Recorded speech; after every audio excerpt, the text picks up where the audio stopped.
Lembaga Dakwah Majelis Taklim Fakultas Peternakan beserta Program Teknologi Informasi dan Ilmu Komputer PT IIK mengadakan kegiatan talkshow Muslim Intellectual Dialogue dengan tema Revitalisasi Peran Mahasiswa Mengawal Perpolitikan Bangsa dalam Tinjauan Islam di Gedung Widya Loka Sabtu lalu.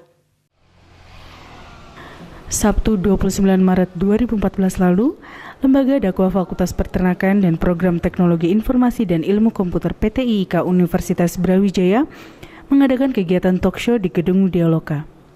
Acara ini mengusung tema Muslim Intellectual Dialogue dengan pembahasan mengenai revitalisasi peran strategis mahasiswa mengawal perpolitikan bangsa dalam tinjauan Islam.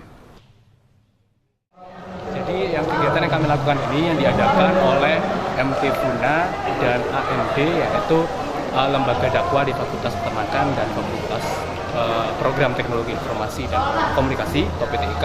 Nah, ini kegiatan namanya Muslim Intellectual Dialogue yang bertujuan untuk meningkatkan partisipasi mahasiswa, yaitu peran mahasiswa itu harus seperti apa dalam mengawal perpolitikan bangsa kita ini dalam tinjauan Islam. Talkshow ini diikuti oleh aktivis dan mahasiswa dari berbagai universitas se-Jawa Timur, serta menghadirkan pengamat politik nasional Dr. Ihsanuddin Nursi, aktivis pergerakan Islam dan Reformasi Agung Wisnuwardana. Acara dilanjutkan dengan sesi diskusi dan tanya jawab. Para peserta terlihat sangat antusias untuk bertanya kepada pembicara. Talkshow yang fokus berbicara tentang peran strategis mahasiswa dalam mengawal perpolitikan bangsa ini pun mendapat tanggapan hangat dari Dr. Ihsanuddin Nursi. Gimana tanggapan Bapak tentang peran strategis intelektual muda yang dalam hal ini adalah mahasiswa dalam mengawal demokrasi, Bapak? Pertama, intelektualitas mahasiswa harus mengarah pada perbaikan. Intelektualitas mahasiswa harus mengarah pada upaya menuju kehidupan bersama jauh lebih baik.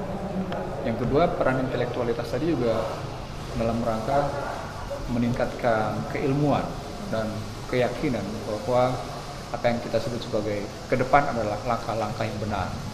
Dan kalau salah berarti kita harus memperbaikinya. Yang ketiga, peran intelektualitas mahasiswa itu harus merujuk pada sebuah situasi di mana kita bisa memilah dan memilih mana yang bisa terima, mana yang bisa tidak.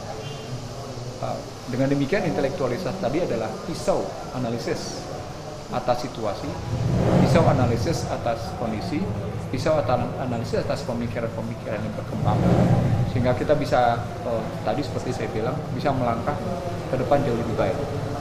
Continuous improvement-nya terjadi di situ.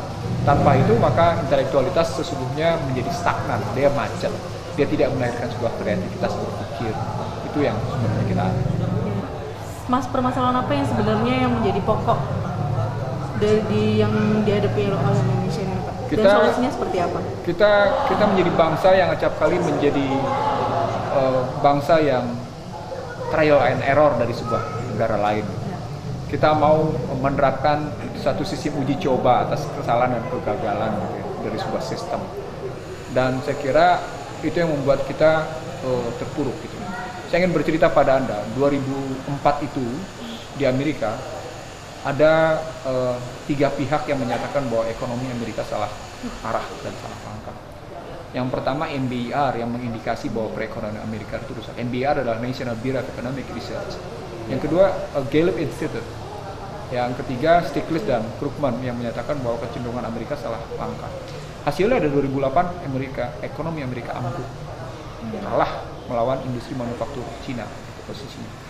Bahkan MH370 Malaysia ini pun cenderung pertarungan antara Cina dengan Amerika di sini di belakang itu posisinya. Nah dari sana kita mesti tahu bahwa langkah ke depan kita adalah langkah di mana menjadi bangsa yang tidak boleh menjadi ladang uji coba, menjadi laboratorium, menjadi wacana trial and error dari sebuah sistem. Karena sistem yang yang kita punya berdasarkan ekonomi konstitusi sudah lengkap gitu. Nah, kesalahan besar para pemimpin ini kita bersedia menjadi ladang uji coba. Itu kesalahan terbesarnya. Kita tidak kembali lagi kepada konstitusi kita, Undang-Undang Dasar 45 yang mengarahkan kehidupan ini melakukan perlawanan atas penindasan, penjajahan, eksploitasi kemanusiaan, dan kebodohan serta ketertindasan.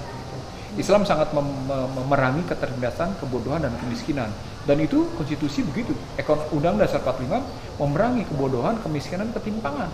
Bahkan ketertindasan serta eksploitasi nilai-nilai kemanusiaan. Anda bayangkan kalau di era itu kita sudah bicara bagaimana memperjuangkan nilai-nilai kemanusiaan. Jauh lebih dulu dibanding bangsa-bangsa lain.